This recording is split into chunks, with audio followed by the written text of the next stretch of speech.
आइए दोस्तों, अब हम लोग सीखते हैं दूसरा मेथड जिसका नाम है सब्स्टिट्यूशन मेथड। ठीक है, हमारे पास ये दो इक्वेशन है, मैंने आप लोगों के लिए सेम इक्वेशन ले लिया, जो एलिमिनेशन में किया था ना वही वाली सेम इक्वेशन ले ली है। इसका मतलब x की वैल्यू क्या निकाला था हमने, 2 निकाला था, और y की वैल्यू क्या निकाला था, 1 निकाला था। देखते हैं क्या सब्स्टिट्यूशन से भी सेम क्वेश्चन को सॉल्व करते हैं तो क्या हमारी x की वैल्यू जो निकली थी दैट इज 2 और y की वैल्यू जो निकली थी दैट इज 1 आती है कि नहीं आती है। ऑफ कोर्स आएगी दोस्तों। आइए इसी से हम ये क्वेश्चन भी सीखते हैं। आइए तो सीखते हैं सब्स्टिट्यूशन मेथड। तो दोस्तों ये हमारे पास दो इक्वेशंस गिवन होंगी, हमारे पास प्रोवाइडेड होगी या वर्ड प्रॉब्लम से सॉल्व करके लेकर आएंगे हम। दो इक्वेशन में से किसी भी एक इक्वेशन को चूज कर लो। ठीक है, चूज कर लिया। आउट ऑफ दो इक्वेशन में से जो इक्वेशन आपने चूज किया उसमें से कोई एक वेरिएबल चूज कर लो। ठीक है, चूज कर लेंगे और उसकी फिर हम वैल्यू निकालेंगे। क्या मैंने कहा दोनों में से कोई एक इक्वेशन चूज करते हैं, से फर्स्ट ही चूज कर लेते हैं। तो पहली इक्वेशन यहां पे लिखेंगे कंसीडरिंग फर्स्ट इक्वेशन फर्स्ट। जैसे आपने इक्वेशन फर्स्ट आपने चूज किया 3x + 4y = 10, चूज कर लिया ना, पहली इक्वेशन आपने चूज किया है। उसके बाद इस इक्वेशन में कोई भी एक वेरिएबल चूज कर लो, x या y आपका मन मर्जी से। मैंने x चूज किया तो इस x की वैल्यू आप निकालो। x की वैल्यू क्या हो जाएगी दोस्तों, यही हो जाएगी x की वैल्यू होल अपॉन में 3। आ गई दोस्तों x की वैल्यू।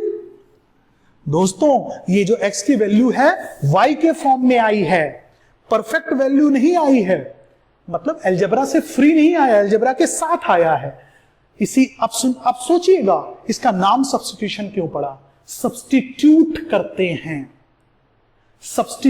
करते हैं इसलिए इसका नाम पड़ा सब्स्टिट्यूशन मेथड। ये जो वैल्यू आप निकाले हैं पहली इक्वेशन को कंसीडर करके, जो आप वैल्यू निकाले हैं इस वैल्यू को उठाकर हम कहां सब्स्टिट्यूट करेंगे, दूसरे इक्वेशन में। ठीक है, जो इक्वेशन से आप निकालते हैं जिस वेरिएबल की वैल्यू दूसरे इक्वेशन में हम डालते हैं। अगर मान लीजिए ये चूज करके किए होते तो हम इस वाले इक्वेशन 1 में डालते, क्योंकि 1 को हम लेकर किए हैं तो इक्वेशन 2 में डालेंगे।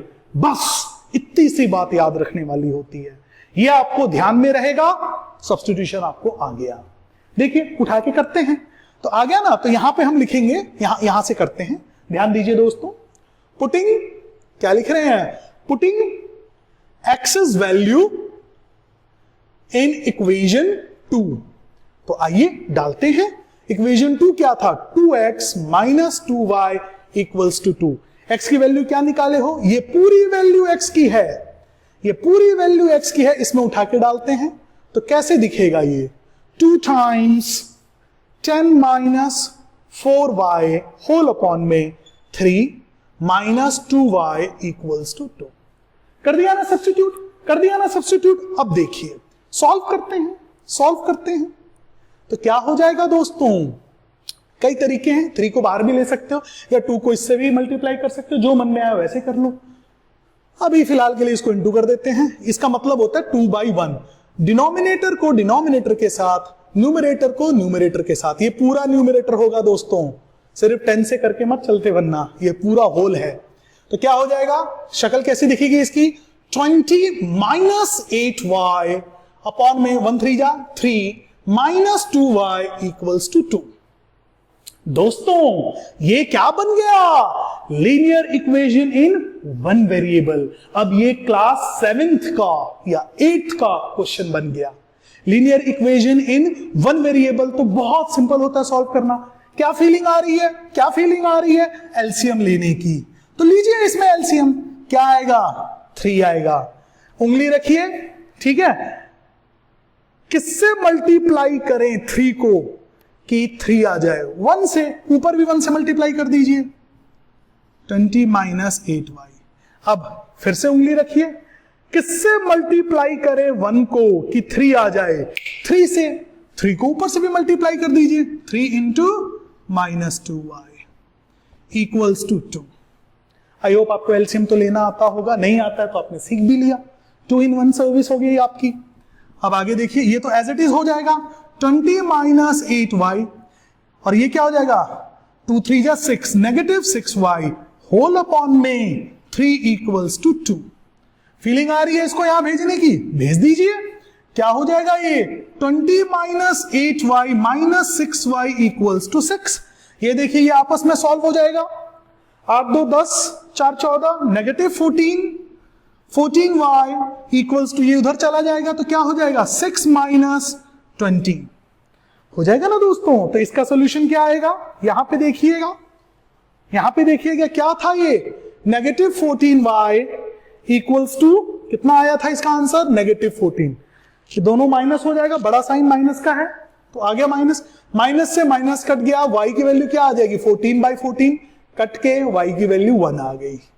याद रखिएगा पहले जब हमने एलिमिनेशन से किया था तो कितनी आई थी वैल्यू, यही वैल्यू आई थी दोस्तों, y की वैल्यू 1 निकालें।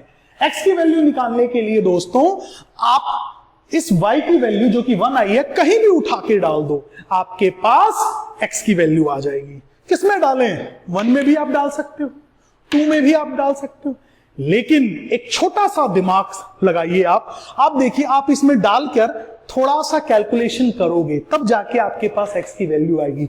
और यहां पर ऑलरेडी हमारे पास हम 30 सेकेंड 40 सेकेंड टाइम हम बचा सकते हैं। x की ऑलरेडी y के फॉर्म में वैल्यू दी हुई है, क्यों ना हम इस y को उठा के डायरेक्ट इसमें डाल दें और x को निकाल लें। इससे क्या होगा, हमारा 30 सेकेंड 40 सेकेंड 50 सेकेंड बच जाएगा।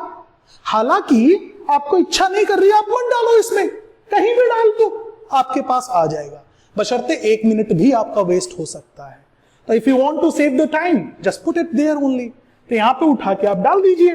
तो क्या हो जाएगा x equals to 10 minus 4, y की वैल्यू कितने निकाला था हमने 1 निकाला था, होल अपॉन में 3। सॉल्व करते हैं, x की वैल्यू क्या हो जाएगी 10 माइनस 4 अपॉन में 3, x की वैल्यू कितनी हो जाएगी 6/3, कट के 2 आ गया। क्या आ गया दोस्तों, x की वैल्यू 2 आ गई। याद होगा आपको एलिमिनेशन में भी x की वैल्यू 2 आई थी, सब्स्टिट्यूशन में भी x की वैल्यू 2 आई, एलिमिनेशन में भी y की वैल्यू 1 आई थी, सब्स्टिट्यूशन में भी y की वैल्यू 1 आई।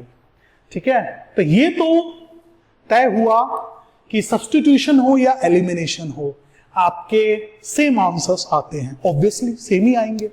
अच्छा, जो क्वेश्चन हमने एलिमिनेशन में आपको 2 दिया था तुरंत सॉल्व करके सब्स्टिट्यूशन को पक्का करने के लिए, वही चीज आप दोबारा कीजिए। आपकी स्क्रीन पे सेम क्वेश्चन आ रहा है, वीडियो को पॉज करो और इन दोनों को आप सॉल्व करके एक्स एंड वाई की वैल्यू निकाल लो, सब्स्टिट्यूशन को ग्रैब कर लो अपने दिमाग में परमानेंटली।